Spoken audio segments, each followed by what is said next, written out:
All right, I'm gonna go ahead and call the Everman City Council special meeting to order. It is Tuesday, May 26th. Its time is 6:04. If everybody please rise for a moment of silence by pledge of allegiance.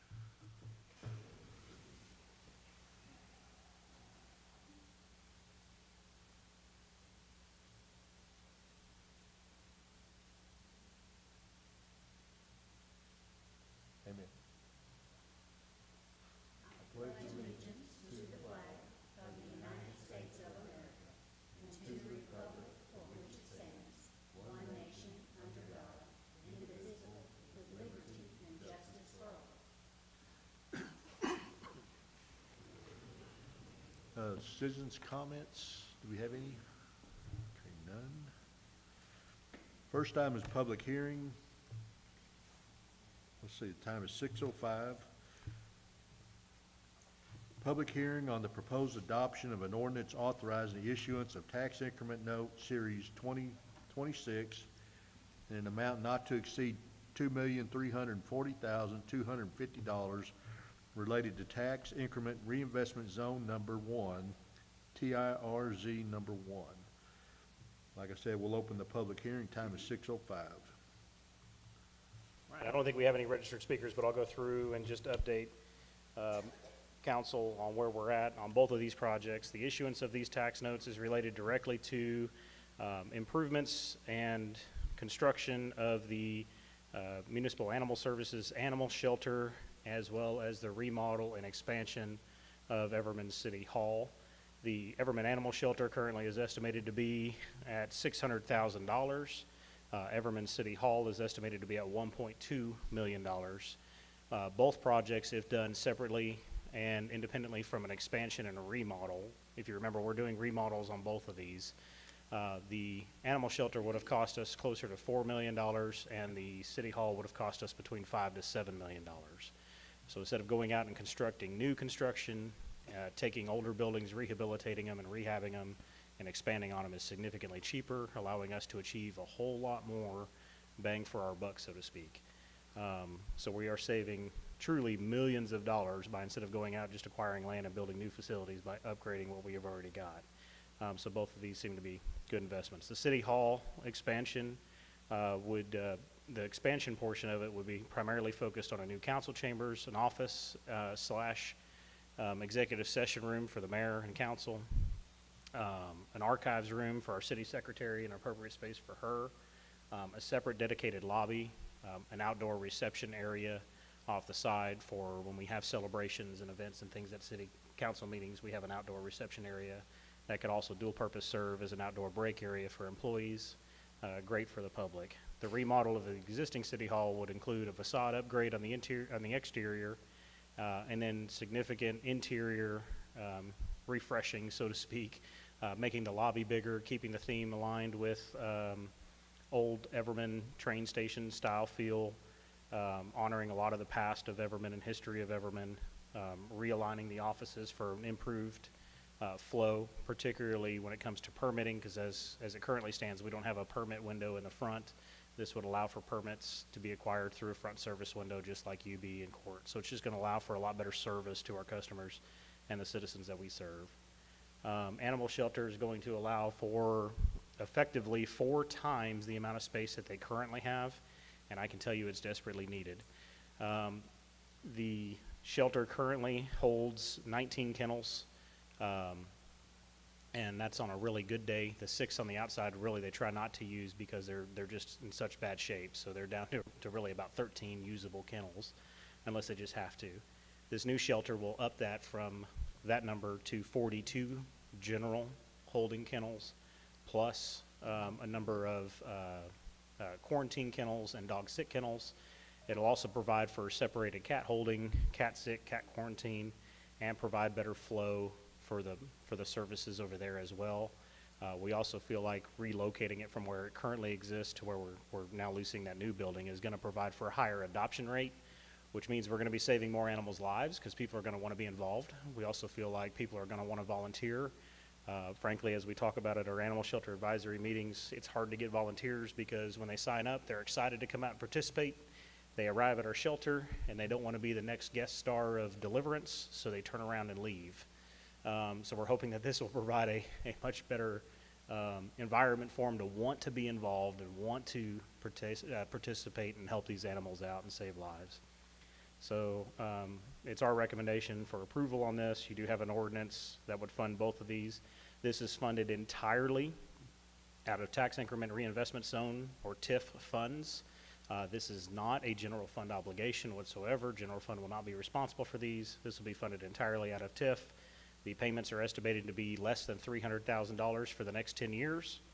And the revenue for the tax increment financing zone for year one coming out will be, it's expected to be $720,000 plus.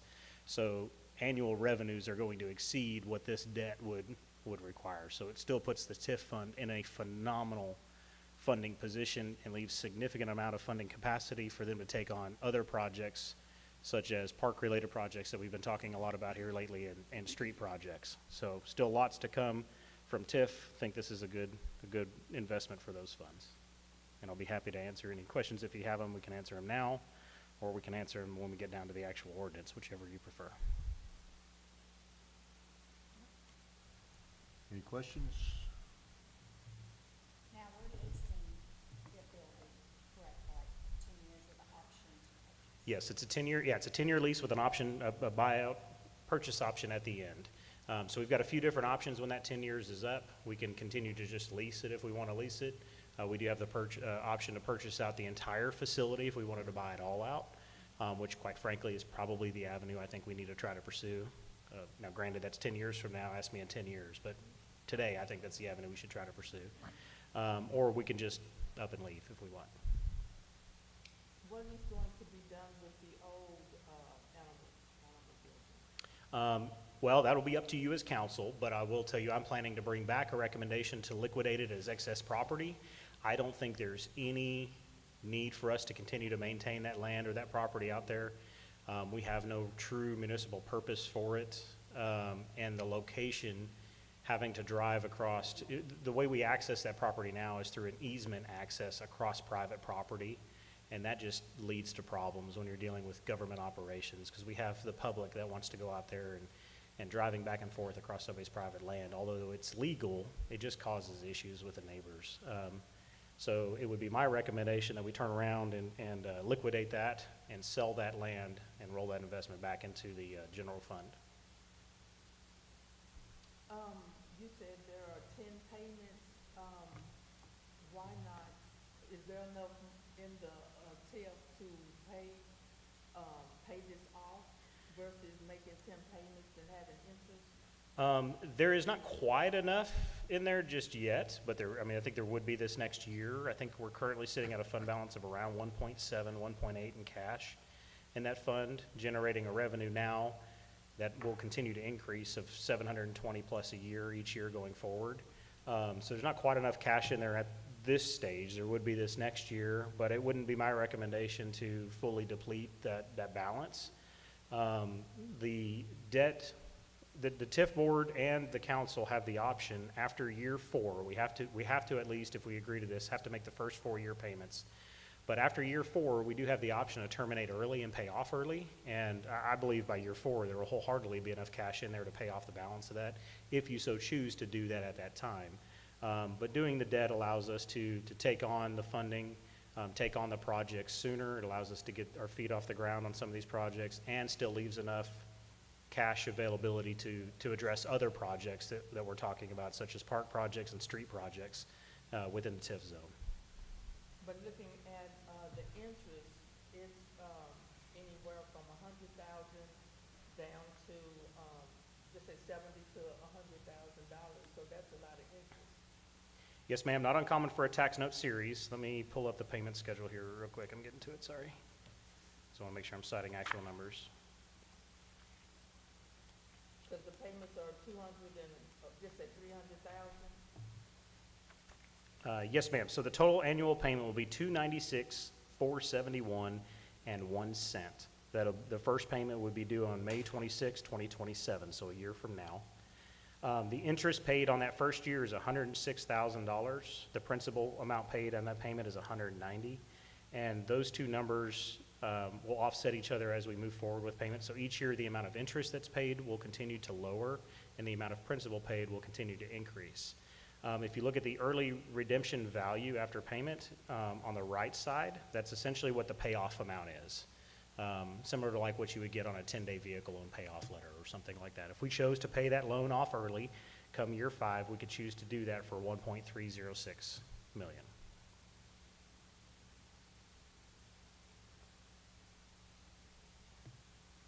Which is a good option to have unless we're. Your mic, ma'am, I'm sorry. Oh. Sorry about that. Which is a good option to have, pay off early like that, unless we have other projects where we need the current balance of the TIF fund to pay those things. Does that make sense? No? Yes. Oh, okay. Yes. Any other questions? Is that all you got on that? Yeah, unless there's any questions, happy to answer anything. No, I don't. Okay. All right, so time is 6:15. I'm going to close the public hearing. Next item, consideration possible action, item A, ordinance number 852, an ordinance of the City Council of the City of Everman, Texas, authorizing the Everman Tax Increment Note Series 2026, authorizing the execution of a purchase and investment letter, approving or ratifying certain contract documents relating to the Series 2026 note and containing other provisions related thereto. So I will entertain a motion. I move we approve ordinance number 852 as read. A second. Motion made and seconded. Any discussion? Sorry, one more thing for the record that we need to advise. The Everman Tax Increment Financing Zone Number 1 Board and Commission met at 2 o'clock today and unanimously passed a resolution, which was number 2026-05-01 TIF, in support for this, and has been executed by the Vice Chair. We did have one member absent from that board, and that was City Councilwoman / Chairwoman Judy Sellers, but all others members voted in the affirmative of that. Any questions or comments? Would you poll the council? Place 1. Aye. Place 2. Aye. Place 3. No. Place 4. Aye. Place 5. Aye. Oh, I'm sorry, place 6. Oh, aye. Motion, Mayor, Aye. motion carried. Yeah. Next item, item B, Sorry, let me update this too. I probably should have said this earlier. With the funding approved, contracts awarded, everything moving forward, we are expecting to be able to break ground on the animal shelter later next month, probably towards the end of June. We expect the animal shelter to break ground first, and then shortly thereafter, we'll work on the city hall portion of it. But just to kind of give you a timeline, our hope is to have both these facilities completed by the end of the fall. So we're trying to move and press pretty quickly to get construction done. The faster we can press construction, the cheaper it gets. So we're pressing pretty hard on trying to get these projects moving. next item, item B, consideration of appointments to the City of Everman Parks and Recreation Commission. All right, so we had 11 applications for, well, if you include Coach Polk. Oh, So 11 applications for, and we have several that are here this evening. But there's obviously only 7 board members permitted on the board. So there's some people that are not going to be appointed to the board. And so in thinking of how to do this and do it logically, it would be my recommendation to the council that one of those appointments go to Everman ISD Coach James Polk. He's the Everman ISD Athletic Director. The Everman School District has expressed previously interest in wanting to partner, but has somewhat been hesitant previously, and it sounds like that hesitation may not exist anymore. with the city being there, so they want to partner a little better with us and allow us to work with them. So we want to get their input on the board, so I think we want to appoint Coach Polk, which would leave 6 other positions to be filled. And all 6 of the applicants know each other very well. Some are related to each other. So we have to be kind of mindful a little bit too of, and I don't know if they know this, but the walking quorum rules. Want to be mindful of avoiding a walking quorum. You want to define that for the, A walking quorum means, a quorum in this case with a board of 7 would mean 4 people who meet outside of a posted meeting, if that makes sense. So we always have to post those things. So we want to be mindful of that. For example, if 4 family members or 4 people that were living together were on the board, you'd have a walking quorum every day you got home from work. So we got to be careful of those kinds of things. So we try to be mindful of that kind of stuff. My recommendation for appointments to the board, Lamberto Ramirez, has been heavily involved and currently serves as the vice president for the Everman Youth Sports Association. And Ricky Murillo, who's a resident here, has also been heavily involved in the program as well. And then Manny Gonzalez, who's got experience both in programming in other cities as well as programming here. Those 3 would be ideal to be on the board. And then there's a couple of other recommendations I wanted to make, and these recommendations are based on their applications and residency and non-residents. One of those is Erica Martinez, who is also a resident, Erica Campa, and then Odalis, I'm going to mess it up, Covarrubias Chavez. Now, obviously, we have some people here. I don't know if they want to come up and speak on whether they want something different, but I think this is a good start to a board. And even if they're not appointed to the board, I want everybody to know that that doesn't mean that they can't be involved. There's other capacities as a volunteer with the board that they can still be heavily involved and have influence and say. They just wouldn't be necessarily voting members of the board, if that makes sense. So it would be up to these 7 folks to be voting members. So that would be my recommendation. Obviously, y'all can chop it up however you'd like and do what you'd like, but that was just my thought process and kind of going through and looking at how maybe the board should be constructed. I don't know if you guys have any say so differently or want to see something different, but. I'm okay with your recommendation. My question is, this is the Parks and Recreation Commission. Yes. What is, just for everybody, what is going to be the main thrust of the Parks and Recreation Commission? Are they going to be working on other celebrations also? Are they just going to be baseball? Are they going to work on fundraising? What? No, the goal is this is eventually going to encompass everything Parks and Rec. So baseball, soccer, football, community events, park improvements. We want this to be the commission that helps design and plan with the Master Parks Plan on conducting park improvements and making recommendations, coordinating with Celebrate America, Halloween Festival, all these things, because all those are great opportunities to bring kids in. Now, what I do want to be very transparent with is baseball and softball is going to take the spotlight right out of the chute because we're kind of down on time to get that program up and running the way that it needs to be.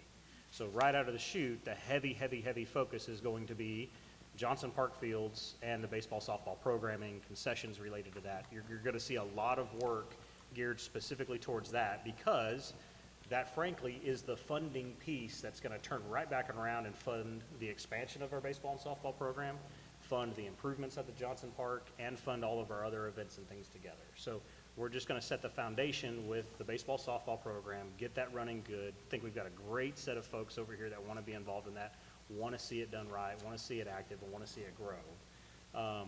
Get the foundation set there. Once the foundation is set, I feel pretty confident that from then on, it should run like clockwork, which will allow the board to then kind of spread their focus about, okay, now let's look at the other things and open doors up. We tried a football program here before. It just didn't pan out. One of the key reasons why it didn't pan out, from my understanding, and again, this is just from what I'm being told outside in, from my understanding was a lack of facilities.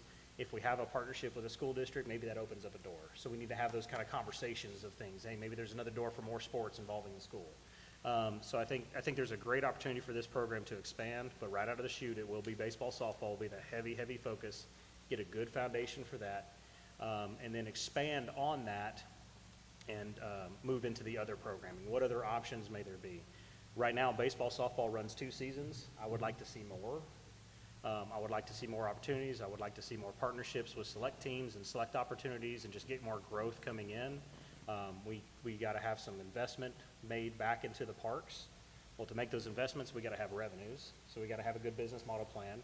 I don't want to let the cat out of the bag, but Ricky's here from Oasis, and you know, everybody knows Ricky. I don't have to introduce him, but I've reached out to him here as of late to get his expert advice on, hey, we want good quality concessions, because concession stand, you know, should be a revenue generator for us. What better guy to come in who's run a food truck mobily to come in and, hey, help us walk through this and give us the best process to have a good, high-quality concession operation that's going to be sustainable and outdo everybody else and bring in money for the association, for the Parks and Rec Commission, for us to be able to expand on this. So those kinds of things are what's going to be the heavy focus right out of the chute. Then we can expand onto the other community events and other park improvements and those kinds of things. Thank you. And I think, hopefully, I think that's the shared vision of what we've discussed with the folks that are looking to be on the Parks Board and with the council members who I've talked to about what do you want to see out of Parks and Rec. Okay, cool. Thank you. So what do we need to do? Well, we'll need a motion to make appointments of 7 of these folks to the Parks and Rec Commission. If appointed tonight, then I want to work with them to schedule a time, like this week or beginning of next, to sit down and start the work and get it going. We will, already talking with Susan as well, we will work on including, we're going to establish a Parks and Rec department within the budget so that we can financially track everything separately, Yes. including revenues and expenditures. So you'll have that. We will need to plan for that in this upcoming budget. Okay. Okay, so you need a motion? Yes. Okay. Forgive me. I have scribbled names and I can't read my writing. I make a motion to appoint James Polk, the EISD coach, Lamberto Ramirez, Enrique Morello, Manny Gonzalez, Erica Martinez, I lost the next one, Erica Campa, I was close, and Adala, That's what I said. Covarrubia Chavez to the new Parks and Recreation Commission. Did we put down Manny Gonzalez or Cynthia Gonzalez, either of those, or who did you? Manny I said Manny, okay, Manny, just want to make sure. and that's my motion. Do we have a second? A second. Motion made and seconded. Any further discussion? Would you poll the council? Place 1. Place 2. Aye. Place 3. Place 4. Aye. Place 6. Aye. Mayor, Aye. motion carried. Do you want to swear him in now? Let's do it. Go for it. Nobody gets away. I mean, yes, let's do this, right? How many of them are here? 1, 2, 3, 5. Y'all come on, yeah, if you were just pointing, come on up. We'll get you sworn in real quick. Woo-hoo. That's one less thing for us to do at the next meeting. Is coach is not here? 1, 2, 3, 4? Okay. Oh, he's one, right? Thank you for stepping. Odalis. It's Odalis. Is that really how you pronounce it? Odalis. Okay. Yes. Hey, Odalis. Manny, just be sure, or Lambert, when you talk to the other individuals around, tell them there's room for them. We need their help. They just will not be a voting member. So,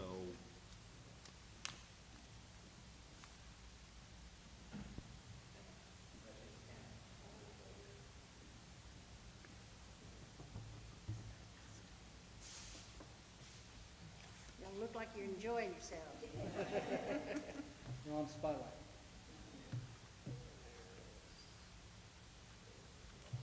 Thank you for doing this. Yes, thank you for stepping up. Okay, you can just raise your right hand, you can repeat after me. I state your name. Do solemnly swear Do solemnly swear that I will faithfully execute that I will faithfully execute the duties of the office the duties of office of of Everman Parks and Rec Everman Parks and Rec Commission Commission for the city of Everman for the city of Everman of the state of Texas of the state of Texas and will to the best and will to the best of my ability of my ability preserve, protect, and defend preserve, protect, and defend the Constitution and laws the Constitution and laws of the United States of the United States and of this state, and of this state, so help me God. so help me God. Awesome.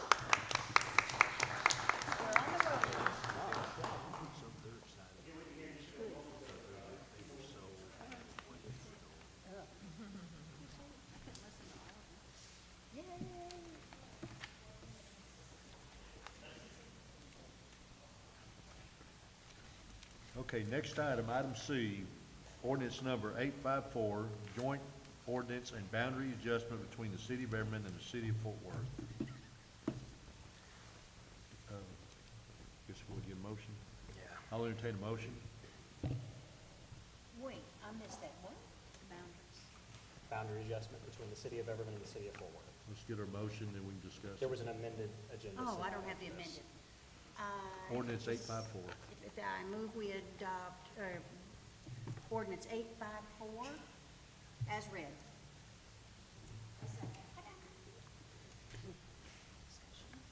There was a second one sent out after the first Okay. one. Okay, any discussion? Okay, so this is repealing ordinance number 845, not to be confused with 854, ordinance 845. If you recall, we passed an ordinance a few months ago that was doing the boundary adjustment to bring Enon Avenue in, out of the city of Fort Worth and into the city of Everman, so that we can take our next step on annexing Timberview Farmsteads and bringing that project into the city. After we adopted the ordinance and sent it over at the request of Fort Worth did not like the exhibit that was attached with the ordinance, so they wanted to rework the exhibit. So we have since reworked the exhibit with our engineers, and have finally gotten to a point of satisfaction with the city of Fort Worth, which means we have to adopt this ordinance to delete that previous ordinance and update the new ordinance. What do they want changed? Ma'am, my amount of frustration with this has been through the roof because we have done everything they have asked every step of the way. But essentially, the ordinance, the exhibit, the way it was drawn, they just simply didn't like it and they wanted it different. So they worked with our engineers and put together a separate exhibit that was different and sent it back over to us for us to adopt. Is it basically the same thing that we had going before? Yes, ma'am. It is effectively the same area. It is effectively moving Enon Avenue from Fort Worth to the city of Everman. And that's at the end of Anglin. Correct. Coming this Yes, way. from where, as you're traveling down Enon Avenue, just before the Bible Baptist Church, where our city limit currently ends, that will become the city of Everman from there all the way till just before the 90-degree curve, right at Timberview Drive. All that stretch will become the city of Oh, Everman. so the curb's not, The curve itself will not be the city. That will Just right remain up the to city the of Fort Worth, Timberview- but right up Timberview into Drive. that. We have, as I mentioned previously, we've already gotten commitment from Tarrant County Precinct 1 on improving that roadway and fixing it and taking care of it for us, as soon as we're able to bring Timberview in. So that roadway will be improved by us. Didn't it say something about Shelby Road as well? We have been talking about Shelby. They had an interest and asked us if we were interested in doing a land swap with Shelby. Currently, we've denied it, just because it looks more like maybe they're trying to offload some streets. is that on? the And there was no annexation possibility for us off of that. So effectively, we would be taking on a road with no additional property tax to offset the road cost. And so we've said, let's look at the ETJ and we'll come back and discuss it then. But as of right now, we've got no settlement agreement at all with Shelby Road. This is just for the portion of Enon. And we have that Timberview's Fort Worth in front of the farm. That Yes, street. the Because it Enon. just stops No, right there. Timberview Road itself is actually Tarrant County. It's Oh. unincorporated. Oh, okay. Yeah, it's unincorporated. So, following this, once you approve this tonight, the reason why it's on the agenda tonight is because Fort Worth is considering it on their June 9th agenda. They won't consider it unless you have already approved it. That's why we had to put it on this special council meeting agenda tonight to get your approval. They're going to consider it on June 9th. If approved by the Fort Worth City Council, then it should be done and complete. And that will then allow us to take the next step that we have been trying to take for quite some time with Timberview Farmstead on getting that project finally annexed and brought into the city of Everman. Yes, ma'am. Question, so the properties next to, well, I'm looking at this little area that's in front of the Bible Baptist Church. Are you looking on the map? Yes. What are you looking at? Okay, yes. Anyway, that little area, it's wider than the street. So is that gonna be Everman as well? Yes, that will be Everman as well. But that's Anything not that's their whole property? No, not their whole, That's just- that's only currently what's annexed right by of the way. city of Fort Worth. Oh, okay. So the rest of the remaining property, Okay. there is a split, it's, Well, I was saying that one's, yeah, it's the weirdest kinda thing. weird. There are actually Yeah. some buildings over there where part of the building is in the city limits proper and part of the building is not. yeah, that's what I That was is the looking case at. over there, but Yeah. effectively, they're disannexing all of that, and we are annexing in the roadway. And did you tell the owners of these properties? We're not annexing their property, they're disannexing it from the city of Fort Worth, we're annexing in only the roadway, Okay. yeah. So there's no change in property tax valuation, there's no change in any of that. Okay.